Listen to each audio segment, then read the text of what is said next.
Olá, meus meninos e meninas do SEB, tudo bem? Nós estamos iniciando uma programação especial aqui com vocês, chamado Aula Invertida. Ela provavelmente vai ser o caminho que a gente vai estabelecer para ampliar a nossa capacidade de participação em sala de aula. Então, é muito importante que realmente vocês assistam essa aula de uma forma prévia, né, antes de entrar no assunto em questão, porque a própria exposição nossa da sala de aula vai recorrer ao mesmo tipo de slides que são colocados para vocês, o tema é o mesmo, e a gente pode acontecer até um determinado tipo de acréscimo, mas ele vai permitir, de fato, uma maior participação de você em sala de aula, tá? Mas é extremamente importante que vocês assistam os vídeos, né, os links que são encaminhados para vocês no Google Classroom, para que realmente vocês se interem do que realmente nós vamos trabalhar, né, dos assuntos. E nosso assunto, por exemplo, ele é extremamente importante, porque é destinado a todas as turmas, tanto do matutino, vespertino, noturno, terminado em 20. Então, o A20, o AV20, o AN20, todos esses, sabe? Toda essa galera da turma do 20, né, que foi feito do ano passado, vai entrar nesse sistema de uma avaliação, né, desse processo que a gente está fazendo,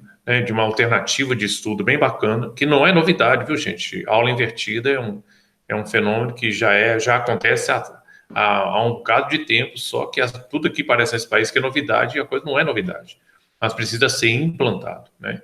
E é uma oportunidade que a gente tem, já que a tecnologia avançou bastante, e a gente tem condições de realmente fazer um trabalho bem diferenciado.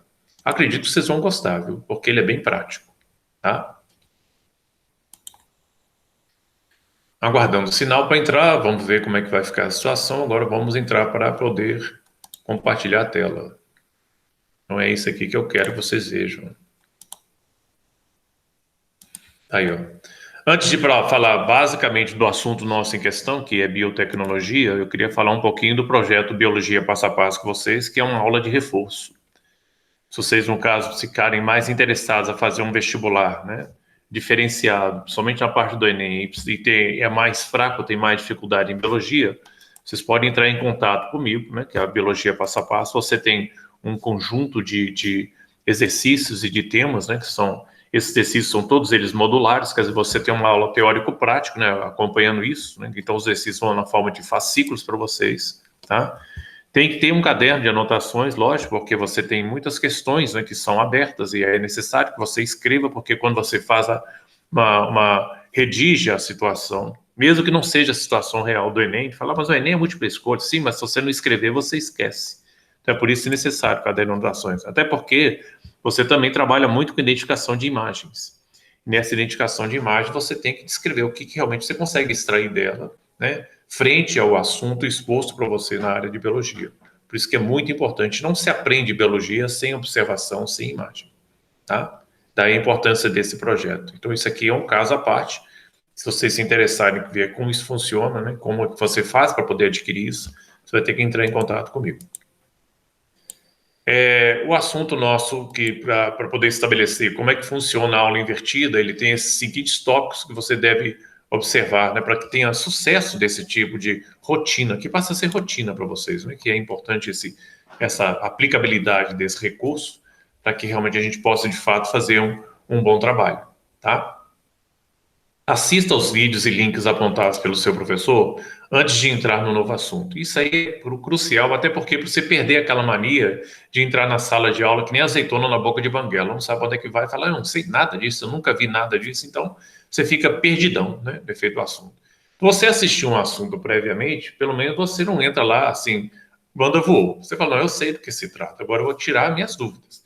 Essa é a importância do funcionamento de uma aula invertida. A aula a seguir será uma revisão dos assuntos expostos no vídeo, no Meet. Então, tudo que você está vendo aqui vai ser repetido na parte do Meet, que a gente vai nos nossos encontros, mas mais por efeito de feedback, para ver que realmente o que você conseguiu aprender e também tirar algumas dúvidas, que porventura continuem a existir, mesmo que você assista o vídeo. Aí você tem uma parte que é incumbência de você. Você tem que ter um caderno de anotações para você anotar as suas dúvidas, montar o esquema, né? Você tem que fazer uma espécie de um mapa mental para você fixar melhor o conteúdo. E aí, antes de você assistir o vídeo, né, e depois do vídeo, quando a gente entrar na nossa sala de aula, você já tem mais ou menos desenhado o que realmente precisa fazer, porque continua tendo as atividades, né? E essas atividades que são solicitadas nesse vídeo serão cobradas na parte da aula que a gente, porventura, venha a se encontrar aí para frente, tá? Então, nosso assunto é muito bonito, né? É tecnologia do DNA recombinante, também a parte de clonagem. Isso é assunto da biotecnologia. Eu sou o autor da parte desse tipo de projeto. Peço a vocês também para poder acompanhar isso no caderno de atividade de vocês e também no livro, no que vocês tiverem de didática disso aí. E nós temos aqui basicamente 5 blocos, que esse assunto é relativamente extenso. Então, nós vamos dividir em bloco 1 até bloco 5. Então, vamos lá. O recurso é esse. Repara que ele é bem dinâmico, porque ele tem um texto, né, que é como se fosse uma espécie de uma aula modulada. Então, você tem sempre as iniciais de algumas palavras que foram retiradas, mas você tem as dicas, né, que são colocadas no texto, para você poder completar e, assim, dar a definição do assunto em questão que a gente está querendo que vocês dominem. Então, tá lendo. O que é biotecnologia?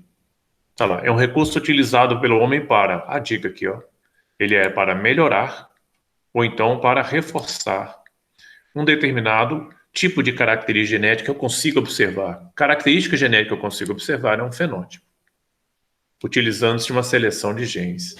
Esses genes podem ser trabalhados com o homem, quer dizer, o homem consegue hoje técnicas montar e desmontar um determinado tipo de estrutura genética de acordo com a sua necessidade, né? Então, esses genes podem ser manipulados, misturados a genes de outras espécies para se obter uma substância, né, ou uma característica que interessa a mim, né? Quer dizer, eu quero que o indivíduo produza mais vitamina, eu quero que o indivíduo produza mais hormônio, eu quero que o indivíduo cresça mais rápido, então atende ao meu interesse humano. E isso aí vai se repetir muito, tá? Porque todo o trabalho metodológico da biotecnologia trabalha em função daquilo que eu quero que ele produza, daquilo que eu quero que ele exerça, né, no sentido de melhoria. Então, atende ao meu interesse. Então, isso vai surgir várias vezes ao longo do processo aí. Quais são as outras biotecnologias que foram desenvolvidas, principalmente no caderno de atividade vocês ofertado pelo Estado, ele lista, né, essas tecnologias aí que se chama de tecnologia de ponta. Primeiro são os marcadores moleculares, né? Esses marcadores moleculares permitem analisar as diversidades genéticas de uma linha evolutiva. Então, dentro da disciplina evolução, né, ele consegue comparar um DNA de uma espécie com o DNA de outra espécie, e aí, entre diferenças e semelhanças, ele estabelece o grau de parentesco. Quanto mais idêntico for um DNA de uma espécie com um DNA de outra espécie, significa que eles são muito próximos no parentesco. Quanto maior a diferença entre um DNA de uma espécie A com um DNA de uma espécie B, que são muito diferentes, eles são mais afastados evolutivamente em grau de parentesco. Isso é um quadro dentro da evolução chamado de filogenia, tá? Outro elemento também que é interessante chamar a atenção, né, que é o must da tecnologia, é a engenharia genética. Como o próprio nome está dizendo para vocês, é uma engenharia de montagem. Engenharia monta-se, né? Você entra em engenharia civil, né? Então ela estabelece o efeito. O homem hoje é capaz de montar a estrutura genética, né, de acordo com o seu interesse, de acordo com a sua necessidade. Então é uma tecnologia muito avançada, é a chamada tecnologia de ponta atual, né, e tem horrores de caminho de pesquisa para frente aí, para o que a pessoa pode fazer. Tá? Então o que ele pode extrair dessa engenharia genética? A primeira delas é isso aí, ó.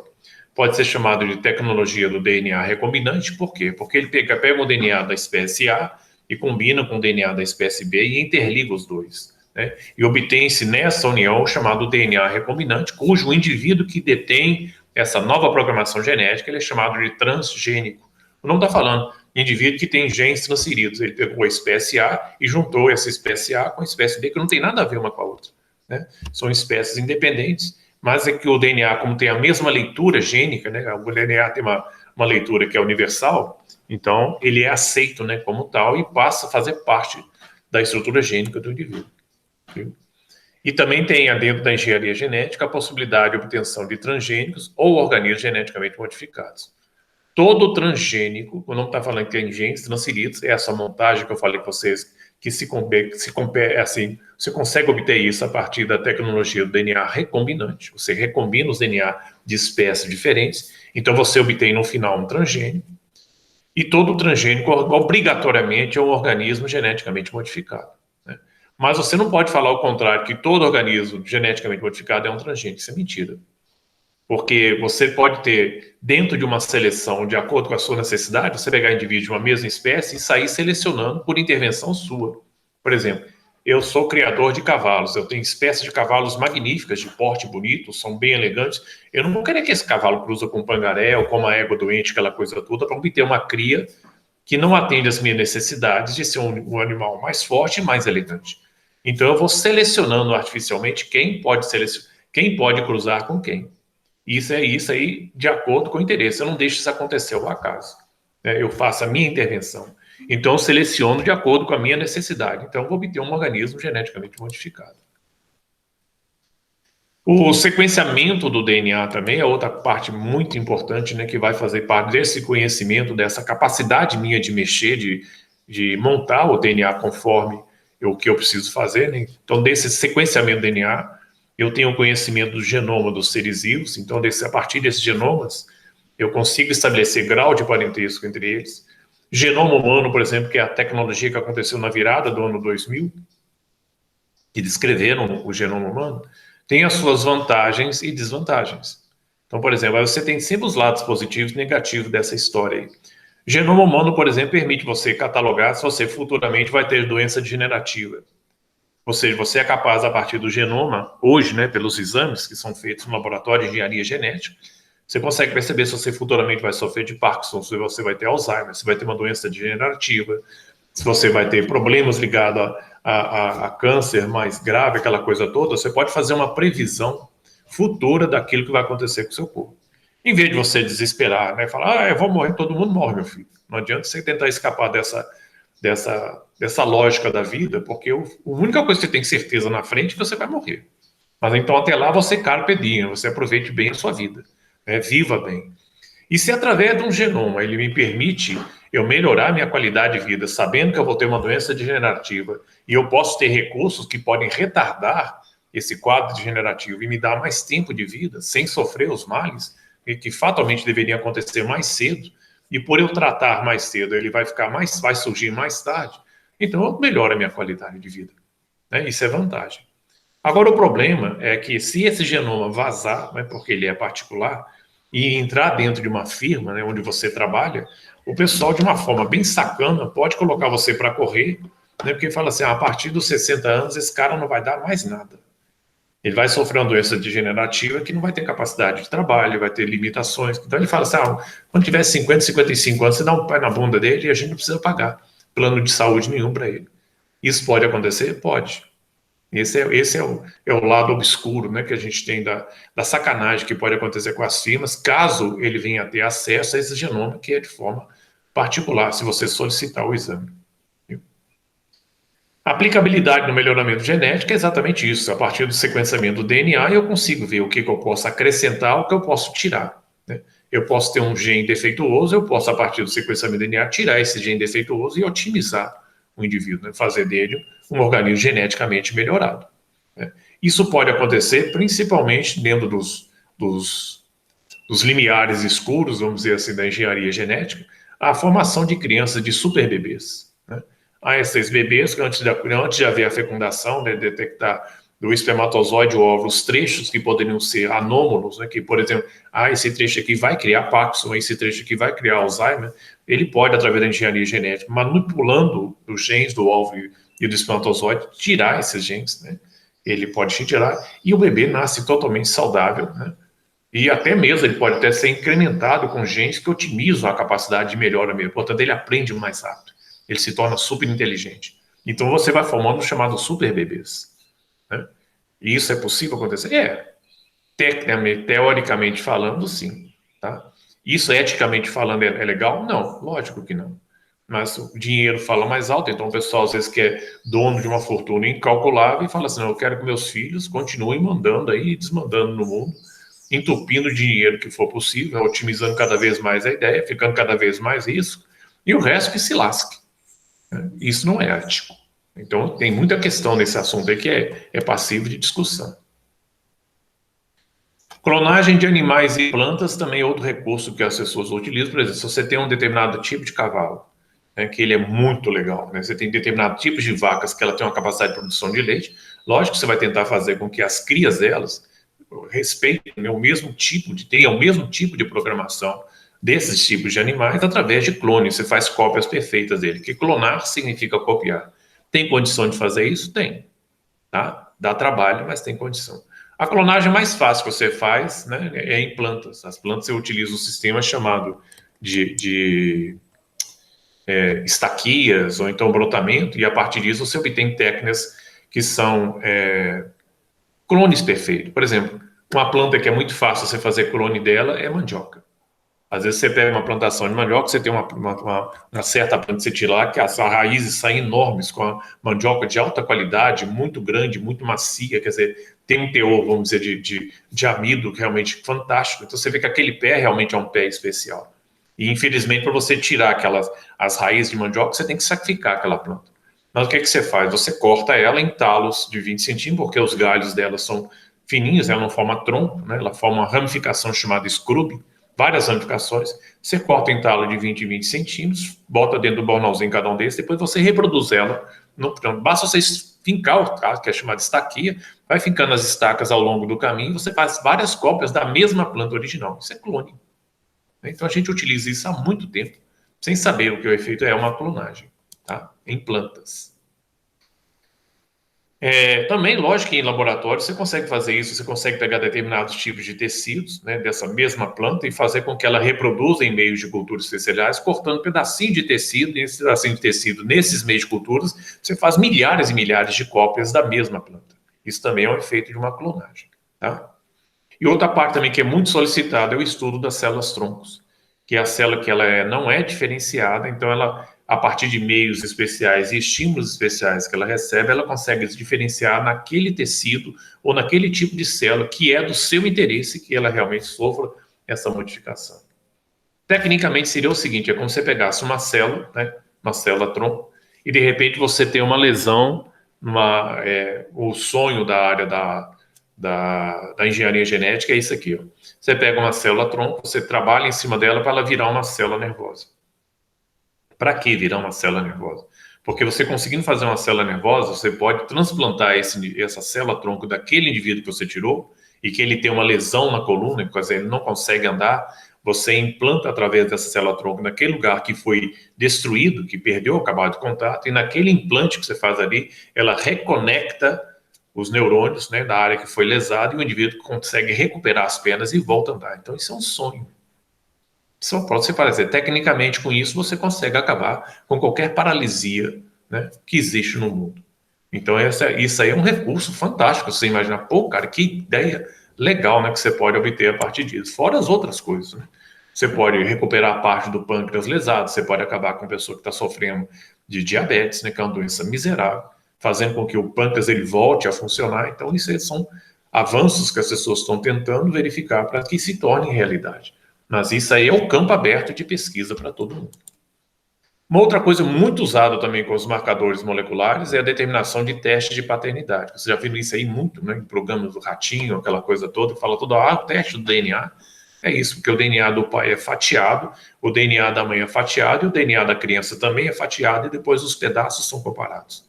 50% do DNA da criança tem que ser do pai, 50% do DNA da mãe tem que estar na criança, porque é contribuição, né? Os dois, né, completam. Metade do que você é na sua programação vem de seu pai, metade do que você é vem da sua mãe. Então, você, quando fatia os DNA, partes deles, 50% nessa proporcionalidade, vai estar presente no pai e na mãe, normalmente nessa proporcionalidade, tá? Desses eventos que são colocados aí para parte no estudo da criança. E aí, a chance de erro é 0,01%, ou seja, 99,99% é de acerto. Tá? Então, é um teste muito seguro, viu? Nesse caso. Então, completando o texto, do que vem, no caso, se tratando de uma engenharia genética? Recurso laboratorial que permite o repasse de um DNA de uma espécie para outra. Então, a gente chama de transplante. O DNA de uma espécie inserido, né? Quer dizer, ele é passado, né, para outro tipo de DNA de outra espécie. Então, eu tenho uma espécie transgênica, ele tem genes transferidos. Né, que é o recurso que fala aí. Isso é o must da engenharia genética, é a parte mais legal de destaque dela. Forma-se dessa maneira um DNA que é recombinado, é um DNA recombinante. que é uma associação de duas ou mais moléculas de DNA de espécies que são totalmente distintas ou espécies que são diferentes. Aqui você tem uma imagem, por isso que eu falo com vocês, você não aprende biologia sem observar a imagem. Você tem uma imagem aqui das situações de como você obtém uma espécie transgênica, né, que é um DNA recombinante, e o que você pode fazer com eles. Tem dois campos de aplicabilidade, no campo A e no campo B. Explicando rapidamente aqui, você tem o elemento que é manipulado pelo homem, chama-se plasmídio, retirado na bactéria, e aqui, com anos e anos de pesquisa, ele consegue tirar o trecho do DNA, do gene de interesse, de diversos tipos de partes do corpo humano, pode ser do pâncreas, né, por exemplo, a produção de insulina, pode ser da hipófise para a produção do hormônio do crescimento, que é o somatotrófico. E uma vez descoberto esse pedaço de gene que dá assim, muito tempo de pesquisa, que isso aqui não é fácil tirar, né, leva anos e anos de pesquisa, ele pega esse pedaço que ele conseguiu original, que faz ele produzir a substância de interesse humano, e implanta no plasmídio, né, com recurso de enzimas especiais. Aí forma o que a gente chama de DNA recombinante. Combinou o DNA de um plasmídio de bactéria com um gene humano, né, que isso aqui é impossível, naturalmente. Aí depois devolve esse plasmídio para a bactéria, ela começa a se multiplicar, então você tem as chamadas cópias de segurança, né, do elemento do seu gene de interesse, que você não pode perder ela de jeito nenhum, né? Separa esse dentro de frasco, e aí de acordo com aquilo que você trabalhou para se obter, fala assim, não, eu obtive essas cópias de segurança aqui para fazer com que as plantas cresçam mais rápido e produzam mais milho, então você consegue, a partir desse gene que você conseguiu obter, né, implantar nas plantas e fazer com que ela seja também uma planta transgênica, ela tem um gene transferido. Também você pode fazer uma parte magnífica, você pode pegar um determinado trecho, né, de uma bactéria, né, através de um gene que ela vai receber, e essa bactéria é comedora de petróleo. Só que essa bactéria que você descobriu que é comedora de petróleo, ela tem uma reprodução muito lenta, né, ela demora muito a reproduzir. Aí você consegue transferir esse pedaço de gene, né, que faz com que ela tenha essa capacidade de comer petróleo, para uma bactéria que tem uma capacidade reprodutiva muito mais rápida e muito mais resistente. Então, essa transferência, você chega perto de uma área que tem vazamento que levaria 300, 400 anos para limpar isso, né? O impacto ambiental é muito grande com essas cagadas humanas de vazamento de petróleo. Você chega com um caldinho, né? Um tubinho de ensaio, um caldinho, derrama assim, fala, não, minha filha, faz o serviço aí. E as bichas fazem o serviço. Ao longo de 1, 2 anos, ela sai comendo, o que levaria 400 anos para se recuperar, ela, em menos de 2 anos ela recupera. Porque quando tiver petróleo na área, é comida, então ela sai comendo e transforma isso em substâncias menos tóxicas. Essa é a beleza, né, dos recursos que a gente pode fazer utilizando da engenharia genética. Como também você pode entrar nesse outra esfera aqui, da parte ligada à obtenção de medicamentos, né, através da substância, né, do gene que você introduziu, que capacita a bactéria a produzir medicamentos, e esses medicamentos podem ser usados para controle de pressão, para evitar problema de trombose, para hormônio do crescimento, para produção de insulina e assim vai. Então, a área medicamentosa farmacêutica, ela recorre muito à engenharia genética para obter novos tipos de produtos farmacêuticos de forma mais rápida e mais barata e mais eficaz. Tá? Então, vamos identificar no desenho que você tem para poder chamar a atenção aqui. Ó. PL é o que a gente chama da estrutura típica da bactéria, que é plasmídio. Tá? Estrutura típica de uma bactéria em forma de anel, mas não é um anel perfeitinho, viu? Não é um anel amassado. Né? Isso aqui é didático. E é constituída a base daquela substância de ácido nucleico que é o DNA. A letra G é o fragmento genético do meu interesse, que possui a característica de interesse humano para ser produzido pela bactéria. Então, eu vou cortar isso aqui, vou usar enzimas especiais de corte, que é chamada endonuclease, e vou formar no final disso a chamada DNA recombinante. Tá?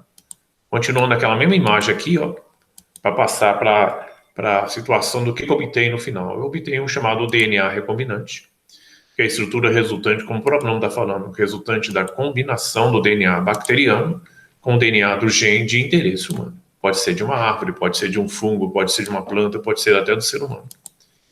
Então, continuando aqui, vendo o lado A, ele descreve o que você pode fazer, a aplicabilidade disso. As bactérias que eu contei, então, aqui, repare que o DNA recombinante foi devolvido para a bactéria, foi tirado e devolvido. As bactérias com DNA recombinante passam a produzir novas cópias dos genes que são transferidos para plantas, está aqui, ou para grupos de bactérias, resultando na produção de plantas que são mais produtivas, tá vendo? Elas aumentam mais de tamanho e são mais resistentes a pragas, ou novas bactérias capazes também de digerir petróleo, né? E assim controlar os chamados impactos ambientais provocados pelos vazamentos do líquido.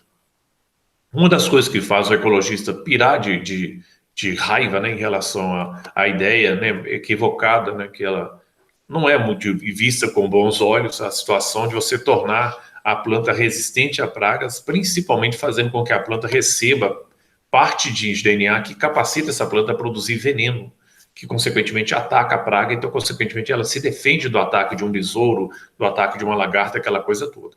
E as pessoas que mexem com o campo riem até aqui e falam, pô, mas veneno é caro.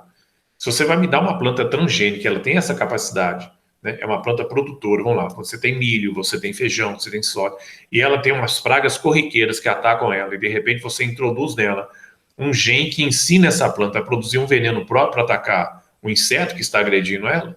Os caras que estão na roça riem até aqui e falam, pô, cara, não vou gastar dinheiro com veneno. A planta se autodefende.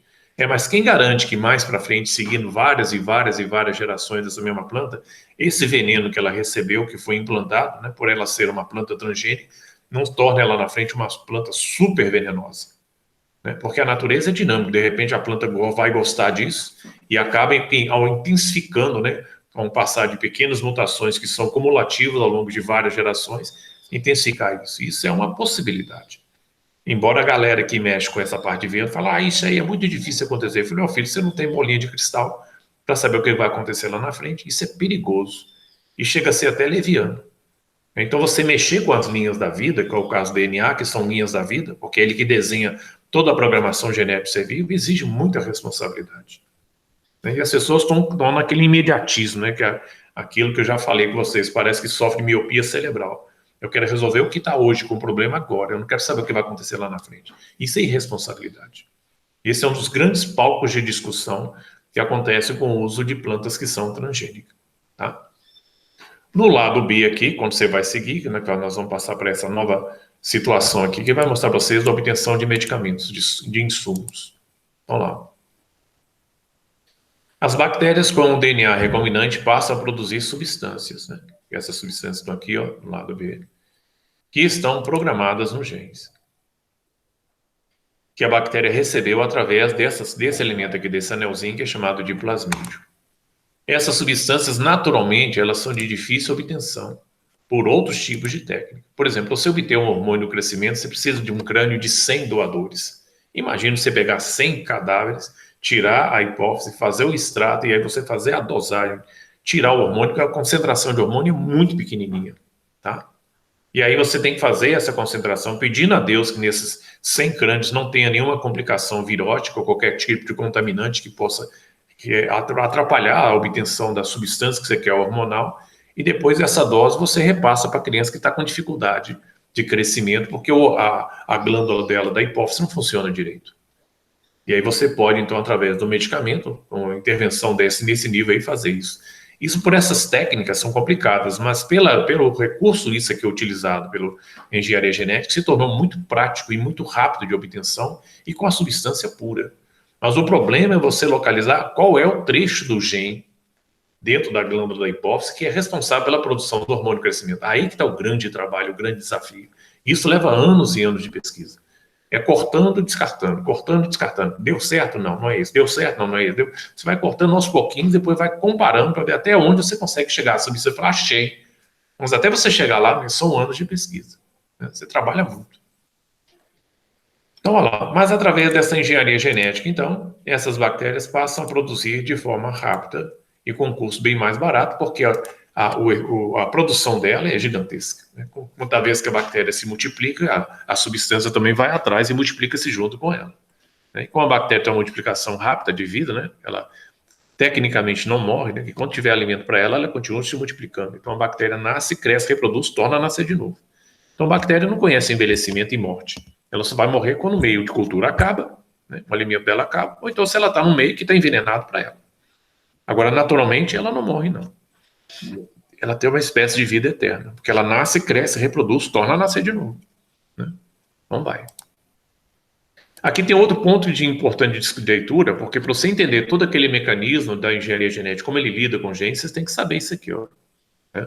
A montagem da molécula da vida, que é a linha da vida, que é o DNA, Repare que o DNA é constituído de vários trechos de genes que tem que ser trabalhados, né? Esses trechos tem que ser isolados, tá vendo?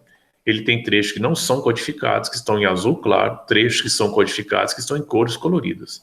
Mas o trecho azul claro não codifica nada, é o que a gente chama de intron, e eu chamo carinhosamente de intrometido. Ele não codifica nada, mas ele é responsável em promover a variação genética que existe no nosso corpo. Então ele tem uma importância muito grande, tá? Repare que desse trecho do DNA, um pedaço dele é lido, né? E esse pedaço dele lido, que está aqui, ó, esse DNA lido, ele é lido pelo RNA mensageiro. Essa leitura do DNA, né, com o RNA mensageiro é chamada de transcrição.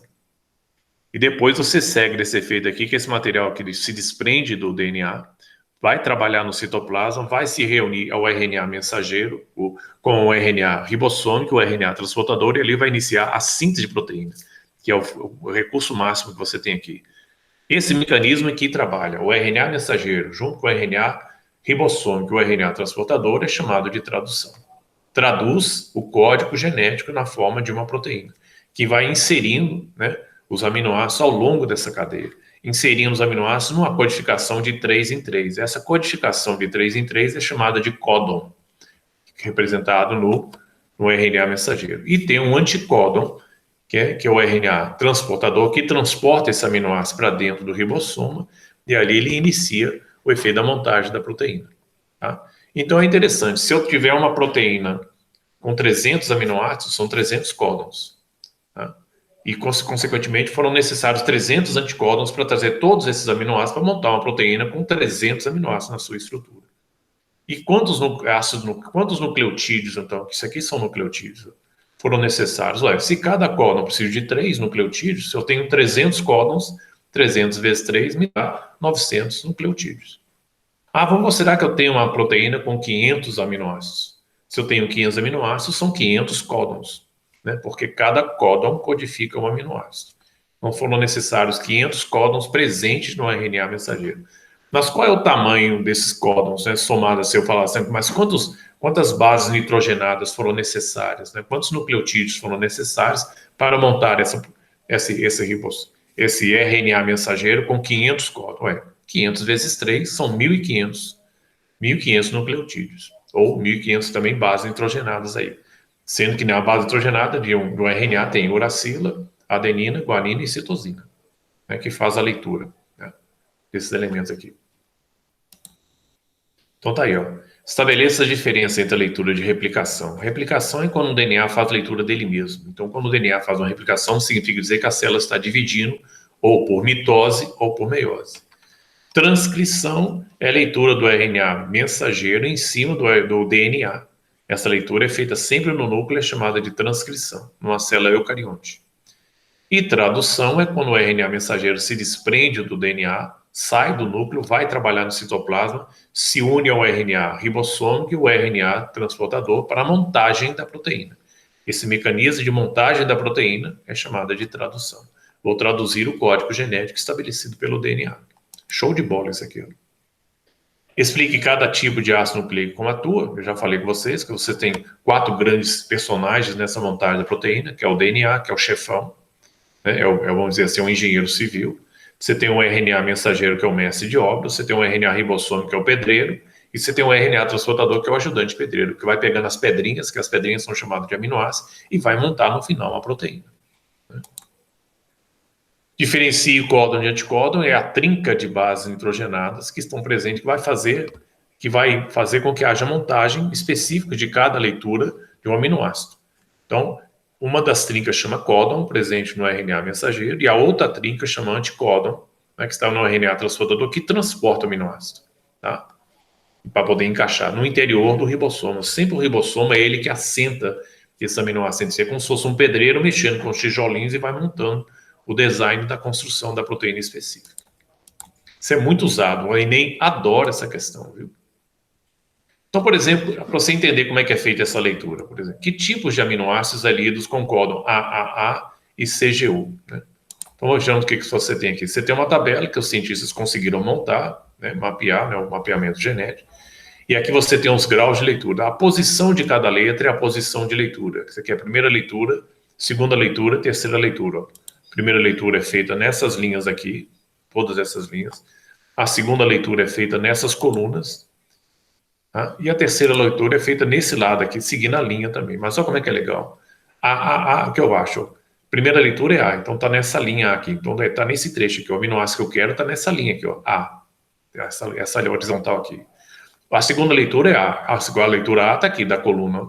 Se eu cruzar A com A, eu tenho esse trecho aqui, essa janela aqui, que pode ser asparagina ou lisina. Mas a terceira leitura é A e o A está aqui, ó. Então eu achei o código, ó, AAA, que eu estou procurando está aqui, ó. AAA está aqui, ó.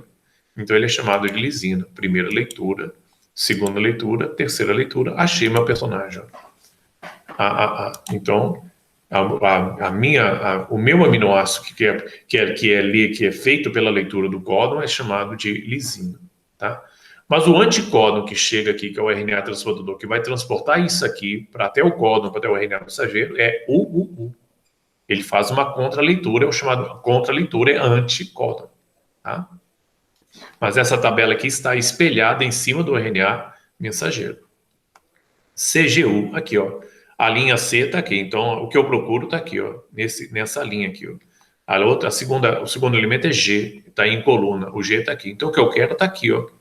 Cruzei essa linha aqui com o G aqui, a minha janela é essa aqui, ó. E o final é U, então o U está aqui, ó. Achei, ó, CGU é o aminoácido chamado arginina, ó. CGU, tá lá, ó. Esse é o aminoácido, que esse é o códon que está procurando, e o aminoácido que eu quero é esse aqui, ó, a arginina. Pronto, é assim que eu faço a leitura.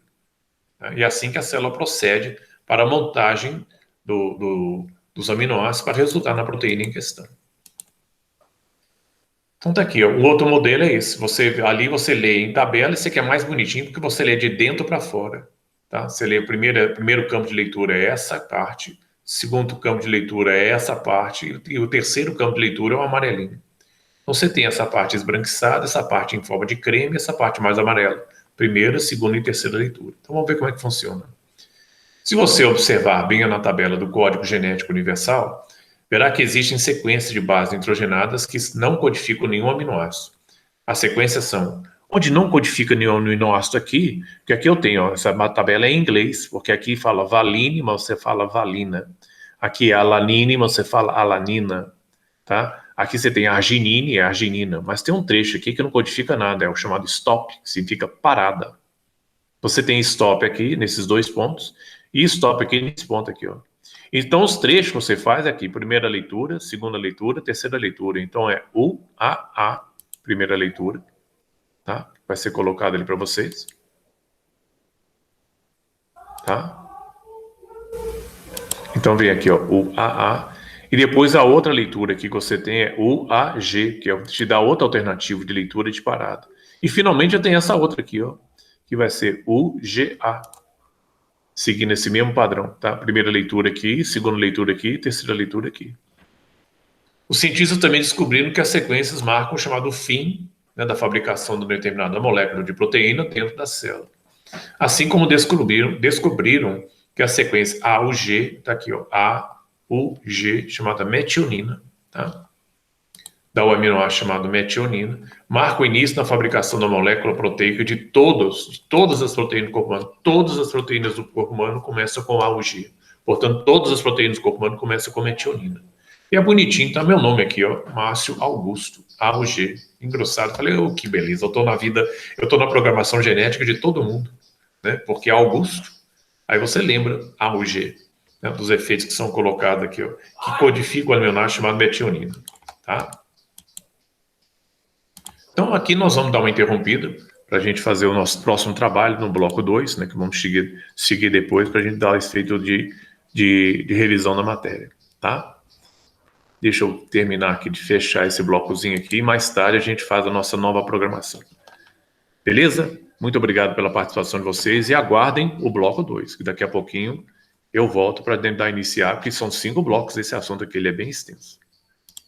Viu? Então vamos lá, vamos parar aqui. Um abraço a vocês e se cuidem.